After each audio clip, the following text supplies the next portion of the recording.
c'est le produit scalaire de la force fois le vecteur, donc un vecteur du, représentant le déplacement élémentaire du point d'application. Regardons ce que cela impliquerait dans le cas d'une force de pression. Imaginons donc un cylindre fermé par un piston, tel qu'à l'extérieur s'exerce une pression P extérieure. Celle-ci induit un déplacement du du piston à l'intérieur du cylindre. Ce cylindre ayant une section constante égale à la surface S.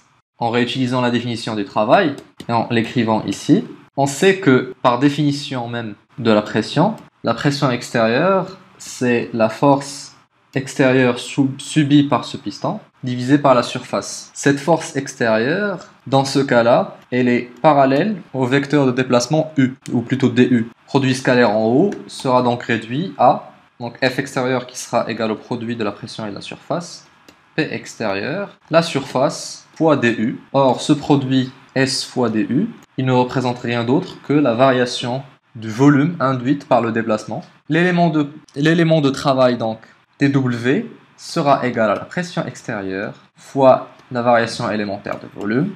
Mais il faut bien préciser une chose qui est toujours source de confusion, qui est le signe. Ici, c'est le travail de la force extérieure sur le piston.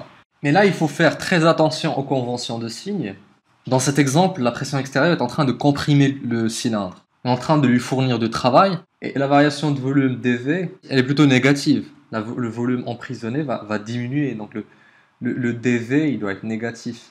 La convention de volume devra donc tenir compte du fait que dV doit être positif quand le volume augmente. Et en revenant donc au travail élémentaire, avec le signe moins, et avec un dV qui est négatif, on a donc un travail de la pression extérieure sur le piston qui est positif, parce que c'est un travail reçu par le piston de la part de la pression extérieure. Et on vérifie bien que si c'était plutôt le piston qui va du côté extérieur, le travail reçu sera négatif. En fait, donc c'est donc un travail fourni. Et donc en thermodynamique, au lieu de parler du travail extérieur sur le piston, on parlera plutôt de travail reçu, qui sera par convention moins la pression extérieure fois l'élément de variation de volume.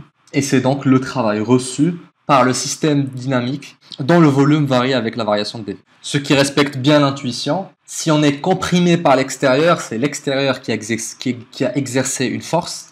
dV sera négatif car le volume diminue. Avec le signe moins, le travail reçu est positif. Si par contre on a fait une détente, c'est plutôt le système dynamique qui a exercé une force. C'est plutôt le système thermodynamique coincé dans le cylindre qui a exercé ou qui a fourni du travail vers l'extérieur. Par exemple, dans le cas du moteur, si ce cylindre était relié à un moteur, lors d'une détente, c'est le système dynamique qui travaille, qui fournit de l'énergie. dV sera positif parce que c'est une détente et donc le travail reçu est négatif pour symboliser le fait qu'on est bien en convention moteur.